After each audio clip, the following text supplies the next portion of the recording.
دوستان عزیز، یہ ہمارا تیسرا سبق ہے وضو اور سائنس۔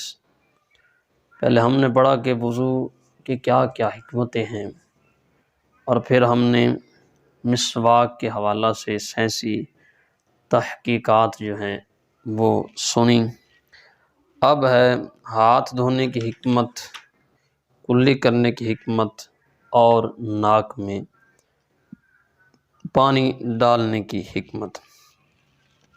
وضو میں سب سے پہلے جو اعضاء دھوئے جاتے ہیں وہ ہیں دونوں ہاتھ۔ اس کی حکمت یہ ہے کہ مختلف چیزوں میں انسان ہاتھ ڈالتا رہتا ہے۔ ہاتھوں میں مختلف کیمیائی اجزاء اور جراثیم لگ جاتے ہیں۔ اگر سارا بدن نہ دھویا جائے تو جلد ہی ہاتھ ان جلدی امراض میں مبتلا ہو سکتے ہیں۔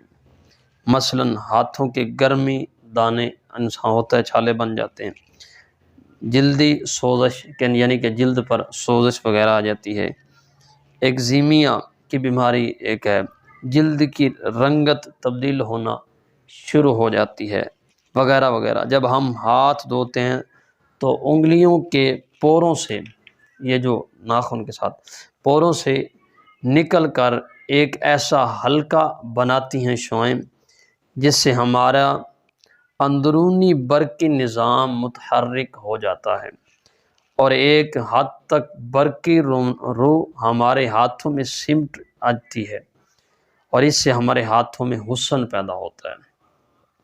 جب ہم ہاتھ دھوتے ہیں تو ہاتھوں کے اندر حسن پیدا ہوتا ہے۔ یہ ہے ہاتھ دھونے کی حکمت کہ اس میں مختلف جو جراثیم ہوتے ہیں وہ ختم ہو جاتے ہیں۔ اور دوسرا ہے کلی کرنے کی حکمت کیا ہے، تو اس کی بھی بہت سی حکمتیں ہیں۔ کلی کے ذریعے سے منہ کی بہترین صفائی ہوتی ہے۔ اگر منہ کو صاف نہ کیا جائے تو ان امراض کا خطرہ ہوتا ہے۔ ایڈز کہ اس کی ابتدا علامات منہ کا پکنا بھی شامل ہے۔ ایڈز ایک بیماری ہے۔ دوسرا منہ کے کناروں کا پھٹنا اکثر ہوتا ہے۔ منہ اور ہونٹوں کے داد کبا، منہ میں پھپھندیاں کی بیماری، پھنسی وغیرہ، چھالے وغیرہ ہو جاتے ہیں۔ نیز روزہ نہ ہو تو کلی کے ساتھ ساتھ غرارہ کرنا بھی یہ سنت ہے۔ اور غرارے کی حکمت کیا ہے، کیوں کیا جاتا ہے غرارہ، تو فرماتے ہیں کہ پابندی کے ساتھ غرغرہ یعنی غرارہ کرنے والا کوے بڑھنے اور گلے کے بہت سارے امراض حتیٰ کہ گلے کے کینسر سے انسان محفوظ رہتا ہے۔ یہ ہے کلی کرنے کی حکمت کہ انسان کا اندر منہ کا پکنا، اس سے انسان محفوظ رہتا ہے، منہ کے کناروں کا پھٹ جانا، اس سے بھی انسان محفوظ رہتا ہے۔ اور پھر جب انسان غرارہ کرتا ہے تو اس سے گلے کے کینسر سے انسان محفوظ ہو جاتا ہے۔ آگے ہے ناک کے اندر پانی ڈالنے کی حکمت۔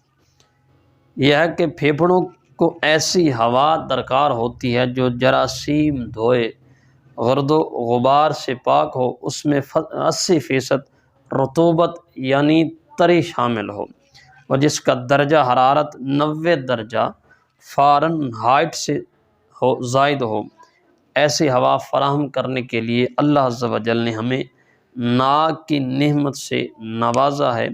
ہوا کو مرطوب یعنی نم بنانے کے لیے ناک روزانہ تقریباً 1/4 گیلن نمی پیدا کرتا ہے۔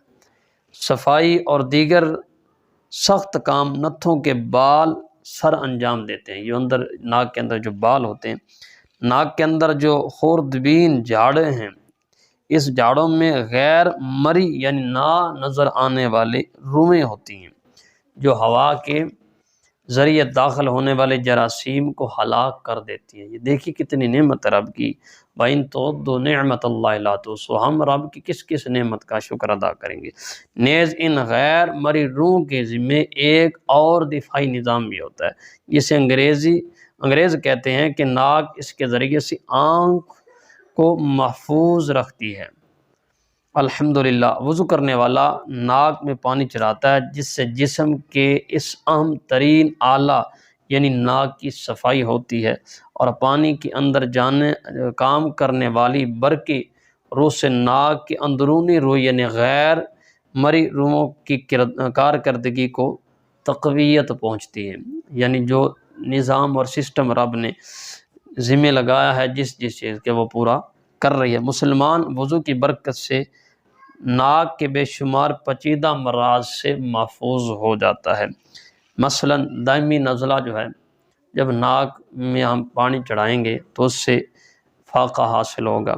ناک کے زخم کے مریضوں کے لیے ناک کا غسل یعنی وضو کی طرح ناک میں پانی چڑھانا بے حد مفید ہوگا۔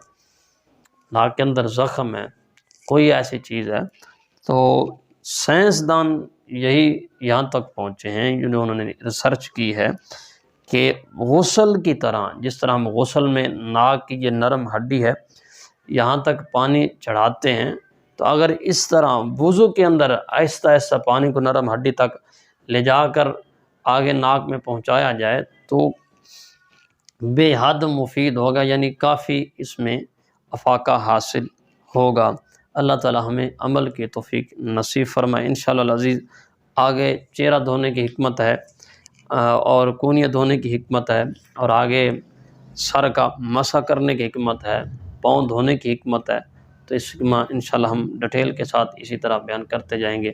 اللہ تعالی ہمیں عمل کی توفیق نصیب فرمائے۔ ویڈیو اچھی لگے تو شیئر اور سبسکرائب ضرور کیا کریں۔ یہ چینل ہم نے صرف اصلاح کے لیے بنایا ہے۔ اللہ تعالی ہمیں عمل کی توفیق نصیب فرمائے۔ وما توفیقی الا باللہ۔